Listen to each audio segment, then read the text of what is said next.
ঈদুল আজহার বাকি আর 2 সপ্তাহ। ঈদকে ঘিরে নীলফামারী জেলার ছোট বড় 3000-এরও বেশি খামারে গরু মোটাতাজাকরণ, পরিচর্যা ও বাজারজাতের শেষ মুহূর্তের প্রস্তুতি চলছে। নীলফামারীতে ঈদুল আজহাকে সামনে রেখে পশু লালন পালনে ব্যস্ত খামারিরা। তাদের অভিযোগ, গেল বছরের চেয়ে এবছর গোখাদ্যের দাম বেড়েছে কয়েক গুণ। এ অবস্থায় ভারতীয় গরু অবৈধভাবে দেশে প্রবেশ করলে ন্যায্য মূল্য না পাওয়ার শঙ্কায় খামারিরা।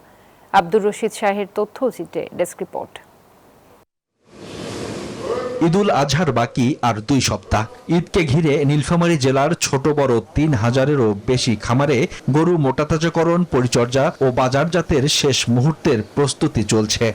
সব মশার বিরুদ্ধে সুরক্ষা দিতে এলো বসুন্ধরা এক্সট্রিম অ্যারোসল। মশার বিরুদ্ধে এক্সট্রিম সুরক্ষা। গোয়ালঘর পরিষ্কার, গরুকে খাওয়ানো, নিয়মিত স্বাস্থ্য পরীক্ষা ও পরিচর্যা করছেন খামারিরা। ঘাস, খড়, ভুট্টা ও দেশীয় দানাদার খাদ্যের সমন্বয়ে স্বাস্থ্যসম্মত উপায়ে লালন পালন করা হয়েছে এসব পশু। এখানে 3 জাতীয় গরু আছে। দেশীয় খাদ্য খোয়াই, ঘাস খোয়াই, খড় খোয়াই, আর দানাদারের মধ্যে কিছু ভুট্টা, সয়াবিন। গোখাদ্যের দাম বৃদ্ধি, ওষুধ ও শ্রমিকের মজুরি বাড়ায় উৎপাদন ব্যয় বেড়েছে কয়েক গুণ। তবুও দেশীয় পশুর চাহিদা এবং ভালো বাজারের প্রত্যাশায় আশাবাদী খামারিরা।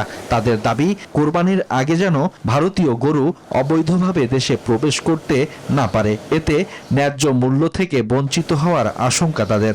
নীলফামারী উত্তরবঙ্গের হাট থেকে আমরা বাছাইকৃত করি, শুধু দেশি গরুই আমরা এখানে লালন পালন করি। পুরাটাই ন্যাচারালি করা, প্রচুর পরিমাণে ঘাস আর ন্যাচারাল খাদ্যের মধ্যে আমরা খৈল, ভুসি, সয়াবিন এগুলো দিয়ে গরু লালন পালন করতেছি। বর্তমান সরকার ইন্ডিয়া থেকে গরু নিয়ে না আসে, তাহলে আমরা আশা করি যে আমরা লাভবান হতে পারবো। নীলফামারী জেলায় কোরবানির চাহিদা পূরণে পর্যাপ্ত পশু প্রস্তুত বলে জানান জেলা প্রাণী সম্পদ অধিদপ্তরের এই কর্মকর্তা। এবং খামারি পর্যায়ে আমাদের যে ভেটেরিনারি মেডিকেল টিম নিয়মিত প্রয়োজনীয় পরামর্শ দিয়ে যাচ্ছে যেন আমরা স্বাস্থ্যসম্মত সুস্থ গরু বাজারজাত করতে পারি। খরচের চাপ, বাজারের অনিশ্চয়তা আর ন্যায্য মূল্য নিয়ে শঙ্কা থাকলেও লাভবান হওয়ার আশা খামারিদের।